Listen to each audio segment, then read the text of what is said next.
E dados do Observatório do Clima revelam que as emissões de gases efeito estufa no Brasil aumentaram em quase 10% no ano passado. Isso em plena pandemia. A gente chamou para conversar agora o coordenador técnico da organização, Tássio Azevedo, e eu dou as boas-vindas aqui ao Visão CNN. Tássio, muito boa tarde. O que é que justifica esse aumento e como você avalia a preocupação do Brasil quanto às estratégias para amenizar os impactos ambientais agora que nós estamos aí às vésperas da COP26? Boa tarde, Carla. Boa tarde aos telespectadores também. Pois é, o Brasil está na contramão do mundo, né? Então, o ano passado foi um ano de pandemia. A tendência no mundo foi reduzir as emissões de gases de efeito estufa, né? As estimativas são de que as emissões do ano passado caíram cerca de 6 a 7%, considerando o mundo todo. E o Brasil, nesse contexto, teve o maior aumento proporcional na série histórica desde 2005, 2002, 2005. Então, 9,5% de aumento no momento em que as emissões estão caindo no mundo inteiro por conta da pandemia é algo realmente estarrecedor. A razão por que isso está acontecendo no caso brasileiro é porque as nossas emissões de gás de efeito estufa estão muito ligadas à forma como a gente lida com o território, com a terra. E essencialmente o desmatamento. Metade das nossas emissões são explicadas pelo desmatamento.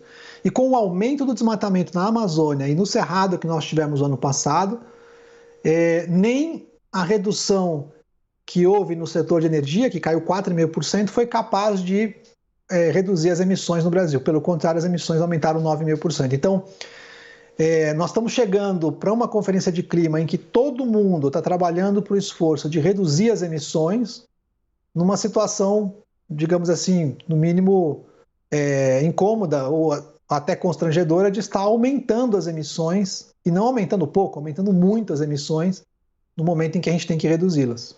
Agora, Tássio, a gente tem dois fatores ali que, inclusive, me lembraram na hora da entrevista que nós, da palestra, aliás, né, da fala da Ursula von der Leyen, quando ela citou o metano. A gente tem o fator tanto da derrubada da floresta para fazer pasto, quanto o metano também que é emitido pela criação de gado bovino, né, que é muito grande aqui no país. Esse seria, então, um fator que estaria, vamos dizer, desequilibrando o nosso ambiente. Nós que tínhamos todo o potencial de, pelo contrário, de sermos um país com uma captura imensa de carbono da atmosfera? O Brasil também é um dos maiores emissores de metano. Para ter uma ideia, Carla, o Brasil é o quinto maior emissor de gases de efeito estufa no planeta. A gente só fica atrás da China, dos Estados Unidos, da Rússia e da Índia.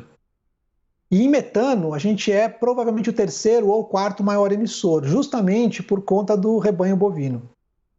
E o que acontece com o metano é que o metano é um gás muito mais poderoso em relação à mudança climática, mas, por outro lado, ele permanece muito menos tempo na atmosfera. Ele pode permanecer alguma coisa como 1 década, 2 décadas, enquanto o carbono permanece por dezenas, por várias décadas, pode ser mais de 100 anos. Então, a vantagem de você atacar o problema do metano também é que, se você para de emitir, rapidamente o efeito do que já está emitido na atmosfera também vai diminuir. Agora, esse não é a principal fonte de emissão do Brasil, né? O metano que vem dos animais na pecuária é menos em termos de emissão do que, por exemplo, o desmatamento que é feito no Brasil para a pecuária. Então, é até possível você compensar as emissões da pecuária com o manejo da pastagem. Então, você tem a emissão dos animais, mas você poderia ter a captura do carbono no solo, com pastagens bem manejadas, e o Brasil sabe fazer isso. O que acho que é o que chama mais atenção, cara, é que não é que a gente não saiba fazer, que a gente tem que desenvolver uma nova tecnologia não existente, como é em casos de países que são muito dependentes das energias com combustíveis fósseis. No caso do Brasil, a gente tem uma matriz energética muito mais limpa do que a média das grandes economias. A gente já demonstrou que sabe acabar com o desmatamento, né? Entre 2004 e 2012, o desmatamento caiu 80% no Brasil. Foi a maior contribuição para a redução de emissão de gás de efeito estufa já feita na história por qualquer país. E naquela época, o Brasil estava crescendo 5% ao ano, o agronegócio explodindo com as suas exportações. Então, nós sabemos fazer. Nós sabemos fazer uma agricultura de baixo carbono. O Brasil tem mostrado o que mais cresce as práticas de agricultura de baixo carbono. Então, o que falta no Brasil é a gente tornar essa questão do desmatamento uma espécie de obsessão nacional. A gente tem que acabar com o desmatamento, porque o desmatamento ele impacta diretamente tudo que a gente emite de gás de efeito estufa. Se a gente não tivesse emissão de desmatamento, a gente não estaria nem entre os top 20 dos países que mais emitem gás de efeito estufa. Então, nossa questão central é como controlar o desmatamento. O presidente Bolsonaro sinalizou que não deve ir à COP26. A gente sabe que houve uma promessa que foi feita, inclusive, pessoalmente pelo presidente, de zerar o desmatamento ilegal até 2030, se não me engano, né, Tasso? Eu gostaria de saber se a não ida do presidente Bolsonaro prejudica a imagem do Brasil no exterior, entre os países, inclusive, que hoje se encontram mais comprometidos com esse combate ao aquecimento global. Vou ser um pouco polêmico, mas eu tenho que dizer isso, né? Na circunstância atual, com o tipo de declarações que o presidente geralmente dá sobre esse tema, a não ida dele é melhor, para a gente não passar nenhum vexame. Mas basicamente, assim, o anúncio que foi feito do desmatamento ilegal zero em 2030 é o contrário.